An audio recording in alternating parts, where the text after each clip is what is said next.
जय भीम, नमस्कार, आदाब, सत श्री अकाल। और साथियों, मेरा नाम है मनोज कुमार और साथियों आप देख रहे हैं मनोज कुमार 909। तो साथियों, मैं कुछ लाइनें लेकर आया हूं। वीडियो को स्किप मत करना, ज़रूर पूरा वीडियो सुनना, क्योंकि वीडियो बहुत ही महत्वपूर्ण है और बहुत ही महत्वपूर्ण विषय पर है। क्योंकि जो हमने देखा है वर्तमान में या भूतकाल में, वो सही नहीं रहा है। तो ये पंक्तियाँ ज़रूर सुने कि सबसे अच्छा शासन बहन का, फिर भी क्यों है दूरी, और बीजेपी और गठबंधन को क्यों है वोट जरूरी। कि साथियों, हमने देखा है कि बहन जी का जो शासन है वो सबसे अच्छा है, हर एक इंसान के मतलब का शासन है, यानी सर्व समाजों को साथ लेकर चलने वाला शासन बहन जी का है, जिसमें किसी को परेशानी नहीं दी जाती, किसी को परेशान नहीं किया जाता।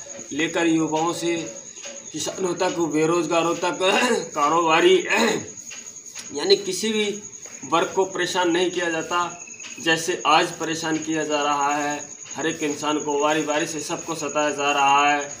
और यानी पूर्व में रही जो कांग्रेस की सरकार है, उसमें भी हम लोगों को वो तरक्की नहीं मिल सकी जो असल में मिलनी चाहिए थी। आज भी देश की आज़ादी के 80 साल भी बाद भारत में बहुत सारे लोग ऐसे हैं जिनको समय पर खाना नहीं मिलता, कपड़े ढंग के पहनने को नहीं मिलते, रोज़गार नहीं मिलता। साथियों, ये सब सरकारों की वजह है। इसको कुछ लोग तो कहते हैं कि क्या करूं, मेरा भाग्य कमज़ोर है। साथियों, भाग्य क्या होता है? जब देश की सत्ता अच्छी होती है तो भाग्य साथ देता है, और जब देश की सत्ता अच्छी नहीं होती तो भाग्य साथ नहीं देता। तो साथियों की ऐसी क्या मजबूरी है हम सब लोगों की कि बीजेपी को वोट करें या गठबंधन को वोट करें, इंडिया अलायंस को वोट करें। साथियों, शासन तो बहन जी का सबसे अच्छा उत्तर प्रदेश में रहा है। उन्होंने विकास भी बहुत किया है, किसी को परेशान भी नहीं किया। और शासन, प्रशासन, अनुशासन यानी लॉ एंड ऑर्डर तो उनके जैसा आज तक किसी का रहा ही नहीं है। लोग तो झूठे वादे करते हैं कि प्रदेश गुंडा मुक्त हो गया है, अब प्रदेश में ये हो गया है, वो हो गया है। कहीं कुछ नहीं हुआ साथियों। यहाँ सबको सताया जाता है जाति और बिरादरी के नाम पर कि बहुत देख लिया शासन इनका, आगे नहीं जरूरी। कि साथियों, 80 सालों से हम इनका ही शासन देखते आ रहे हैं, कभी बीजेपी, कभी कांग्रेस, कभी कांग्रेस, कभी बीजेपी। तो साथियों की बहुत देख लिया शासन इनका, आगे नहीं जरूरी। और बहुजनों को शासन बहन का इसी में मजबूरी। कि साथियों, जो बहुजन समाज है उनके लिए आप चाहे वोट कहीं भी दीजिए, वो आपकी मर्जी है, और आप देते ही अपनी पार्टी को कभी वोट नहीं करते, बहुत कम वोट करते हैं। कि साथियों, बहुजनों के जो लिए यानी जिसमें बहुत सारी जाति आती हैं, बहुजनों का मतलब यानी बहुत सारी जातियाँ आना, यानी बहुत सारी जाति के लोग जो हैं, शोषित, पीड़ित, वंचित और गरीब लोग, यानी जो आज तक यहाँ लोगों के द्वारा सताए गए हैं, यानी उन लोगों के लिए बहन जी का शासन है। क्योंकि बहन जी का जब सत्ता आई थी 2007 में, तो बहन जी ने सबसे पहले ऑर्डर किया था कि हमारे बहुजन समाज में, खासकर कुमार, गढ़ी, दीमर, माली, चूड़े, जमान, नट, नाई, भंगी, तेली, तमोली, बढ़ई, ऐसी बहुत सारी जातियां हैं कि सबसे पहले इन लोगों की कोई किसी प्रकार की पीड़ा परेशानी है तो इनकी सुनवाई हो। तो साथियों, गांव में सरकारी अधिकारी आया करते थे, लोगों की सुनवाई किया करते थे। जैसे कि सूर्यवंशम फिल्म में महाराणा प्रताप जो रेखा डीएम बनी हुई हैं, जो उन्होंने किरदार निभाया है, बहन जी ने हकीकत में वो किरदार निभाया था, करके दिखाया था, सच साबित करके दिखाया था। मगर साथियों, बहन जी के प्रति तो ये जातिवादी जो बैठे हैं, मीडिया में जो जातिवादी जो बैठे हैं, जैसे संदीप चौधरी है, अभिषाक शर्मा है, रंजीत रंजन है, अजय राय है, ऐसे बहुत सारे मीडिया हैं साथियों, जिन्होंने सोचा कि अब ये गरीब लोग तरक्की कर रहे हैं, इनकी तरक्की को कैसे रोका जाए। तो आज ये जातियों की नफरत फैलाते हैं, ये नहीं चाहते कि हम लोग आगे बढ़ें, तरक्की करें। तो साथियों, इन्होंने पहले तो ये साबित कर दिया कि बोले बहुजन समाज पार्टी दलितों की है। अरे दलितों की बहुजन समाज पार्टी होती तो अन्य समाजों को सम्मान क्यों मिलता, उनको एमएलए, एमपी, मंत्री क्यों बनाया जाता उनको।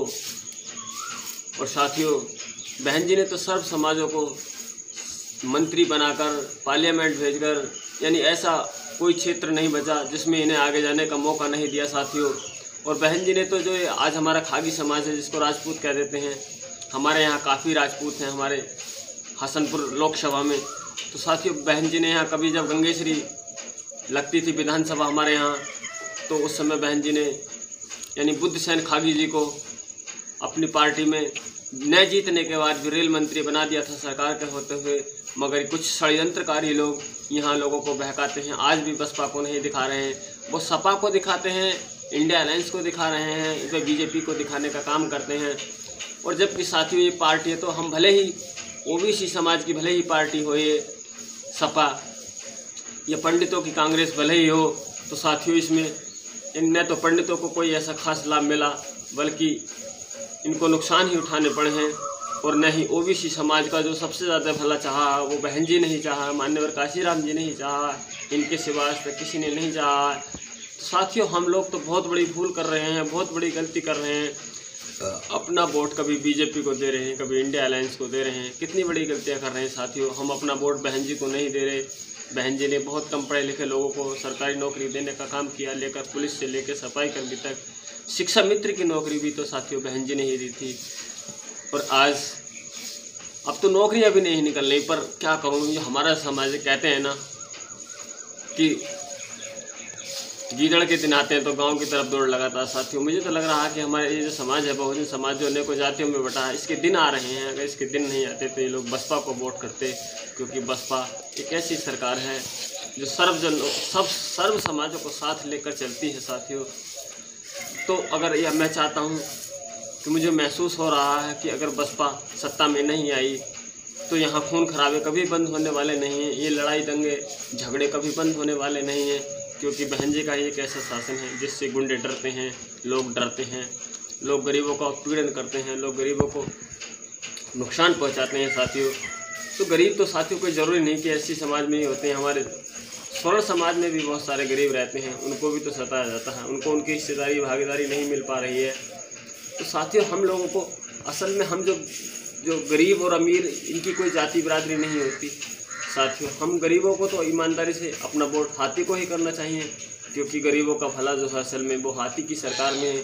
उसमें पढ़ने के लिए बच्चों को मौके मिलते हैं, यानी बिना पैसे के मुफ्त में बच्चे पढ़ सकते हैं। हमारे बहुत सारे अम्बेडकर कॉलेज खोले गए हैं अनेकों ज़िलों में, शहरों में। तो साथियों और आज वही उन्हीं स्कूलों पर कोई गौर नहीं है, क्योंकि सत्ता जो नहीं है बहुजन समाज की, बहन जी की। अगर बहन जी की सत्ता आएगी तो साथियों हमारे लोगों के बच्चे फ्री में पढ़ेंगे और हम गरीब लोगों को आगे बढ़ने का मौका मिलेगा। बहन जी चाहती हैं कि हमारे गरीब ही तो समाज ऐसा जो कम पढ़ा लिखा, इसीलिए तो गरीबों को बच्चों को सफाई कर्मी की नौकरी, पुलिस की नौकरी देने का काम करती हैं। और साथियों खासकर देखा जाए तो ये जो जातिवादी लोग हैं, इस असल में जाट हुए, गुजर हुए साथियों, इनको तो आगे बढ़ाने का काम बहन जी ने बहुत किया। इतना काम किया कि आज तक इनको किसी सरकार ने, मोदी जी ने तो कहा इनको लट्ठी दिए हैं, परेशानियाँ ही दी हैं, इनको दुखी ही किया है, मगर बहन जी ने इनको कभी आज तक दुखी नहीं किया। फिर भी ये लोग हैं इतने नफरती हैं कि वोट देना नहीं चाहते। आज नोएडा के गुजरों की जो कीमत बनाई वो बहन जी ने ही बनाई, मगर वोट कम मिलता है। जबकि जातिवाद पर है ना लोग, अगर बहन जी को लोग कहते कि हाँ बहन जी ने हमारे लिए काम किए हैं और बहन जी का शासन अच्छा है, अगर जातिवाद न होता तो बहन जी इस देश की प्रधानमंत्री काफ़ी समय पहले बन जानी चाहिए थी, क्योंकि उन्होंने काम ही इतने अच्छे किए हैं साथियों। वैसे तो कुछ लोग ऐसे हैं साथियों, उनको बीएसपी का नाम सुनते ही मिर्ची लगती होगी, मगर वो अंधे हैं ना। कहते हैं ना कि जब आदमी की मत्ती मारी जाती है तो उसको अच्छी बात भी बुरी लगती है। तो साथियों मैं चाहता हूँ कि ज़्यादा से ज़्यादा लोग बसपा को सपोर्ट करें और बसपा से जुड़ें, और साथियों बसपा की सत्ता लाएं, अपने सम्मान स्वाभिमान बचा सकें, रोजगार बचा सकें, शिक्षा बचा सकें साथियों। तो बसपा का लाना बहुत ज़रूरी है, क्योंकि हमने कांग्रेस भी पहले देखी, 80 सालों में उन्होंने कुछ नहीं किया है सिवाय यहाँ झूठ बोलने के, वादे करने के। तो साथियों अब वीडियो काफ़ी लंबा हो चला है और साथियों चलते हैं। अगर वीडियो हमारा पसंद आया है तो साथियों वीडियो को ज़रूर लाइक करें, कमेंट जरूर करें साथियों। अगर आप हमारे चैनल पर नए हैं ना तो हमारे चैनल को बिल्कुल अभी सब्सक्राइब करें, ताकि इस तरह की जानकारियाँ, बसपा से जुड़ी जानकारियाँ कि बसपा आप तक पहुंचा सकूं साथियों। तो चलता हूं। जय भीम, जय भारत, नमो बुद्धाय।